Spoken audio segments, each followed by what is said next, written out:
Aujourd'hui, on va voir comment on peut aider son enfant à laisser libre cours à son imagination.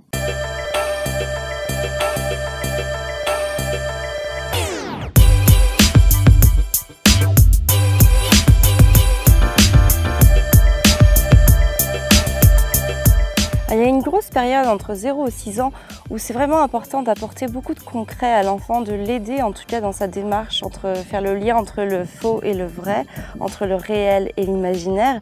Et encore plus entre 0 et 3 ans, en fait, c'est très important de leur apporter des choses très concrètes, justement pour les aider à faire cette distinction si importante pour eux, pour ensuite justement pouvoir appréhender des choses imaginaires, voilà, qui sortent de leur imagination.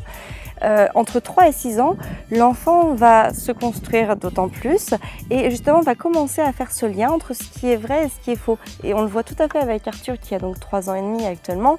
On voit tout à fait qu'il est en pleine perception de cette différence entre le vrai et le faux. Ça n'empêche pas que nous sommes toujours là pour lui apporter une distinction s'il nous en demande.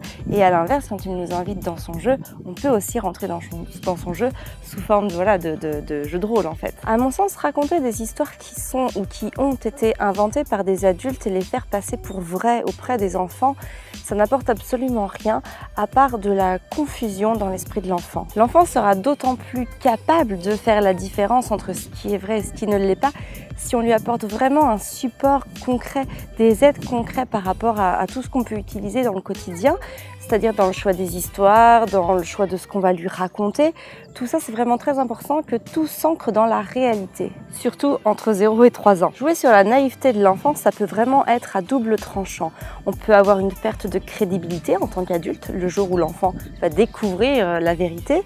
On a aussi une perte de confiance en l'enfant, c'est-à-dire que l'enfant ne peut plus nous faire confiance. C'est pareil, une fois qu'il a découvert la réalité, le poteau rose, j'ai envie de dire, va-t-il nous regarder de la même façon? Va-t-il nous faire confiance? Va-t-il continuer à se confier et à chercher en nous des réponses vraies, des aides et un vrai accompagnement? S'amuser de leur crédulité, c'est à mon sens une grosse erreur parce que l'enfant ne reste pas crédule longtemps et ça peut être très blessant pour un enfant d'être justement moqué, même non intentionnellement. Ça peut vraiment faire beaucoup de mal à la personnalité de l'enfant. Alors la grande question que l'on peut se poser, c'est est-ce que notre enfant va quand même développer son imagination malgré le fait que l'on ne lui lise pas de contes, qu'il ne regarde pas d'histoires avec des sorcières, des ogres, des fées, je sais pas, des voitures qui parlent, etc. Est-ce que tout ça, ça va pas venir être un frein à son imagination? Honnêtement, non. En tout cas, chez nous, c'est vrai que Arthur est un petit garçon plein d'imagination qui passe beaucoup de temps à créer. D'ailleurs, c'est son jeu préféré, créer et construire.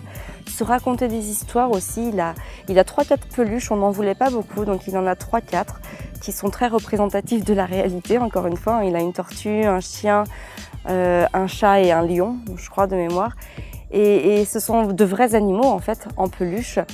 Et avec ça, eh bien, en fait, il joue avec ses peluches, à les soigner, à se faire ses histoires. On voit bien que c'est complètement son imagination qui parle, mais c'est très intéressant de voir justement qu'avec des éléments réels, il peut créer aussi des scènes réelles, tout dans l'imagination.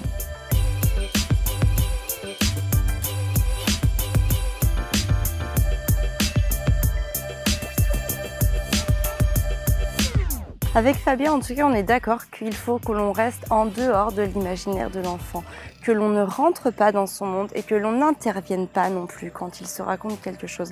La seule fois où on peut vraiment rentrer dans son monde, ça va être sur invitation de sa part. Donc s'il nous demande d'y rentrer, comme tout à l'heure, il m'a servi le thé, j'étais invitée à jouer avec lui à quelque chose d'imaginaire. J'y suis donc rentrée avec plaisir et j'ai joué le jeu parce que voilà, c'était un moment de complicité entre Arthur et moi et un moment de partage et de jeu que l'on a apprécié tous les deux.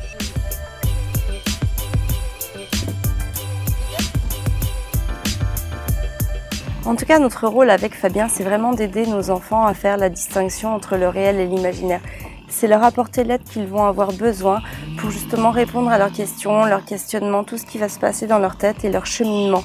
On veut vraiment se poser comme un un support, un pilier pour eux, qu'ils aient confiance en nous et qu'ils sachent qu'on peut répondre à leurs questions à tout moment en toute sincérité. C'est un sujet qui nous tient énormément à cœur que celui du développement de l'imagination. Avec Fabien, on est vraiment convaincus que l'imagination se développe en apportant des choses réelles, des vraies choses à l'enfant. Je sais aussi que c'est un sujet très polémique, que les avis sont très partagés là-dessus. On ne cherche pas à savoir ce qui est bien ou ce qui n'est pas bien, on cherche seulement à penser en termes de qualité pour l'enfant. Et c'est avant tout quand on pense à ça que l'on va s'intéresser et qu'on va peut-être réfléchir à d'autres directives, à d'autres choses, à d'autres pistes de réflexion qui vont nous amener autre chose peut-être que les contes traditionnels.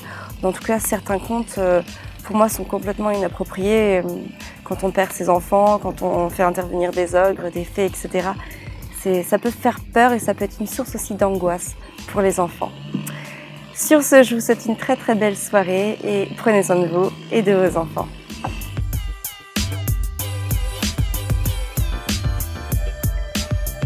Aujourd'hui, je vous propose de voir comment gérer le libre choix des jouets que l'on a à la maison pour des enfants d'âge différents.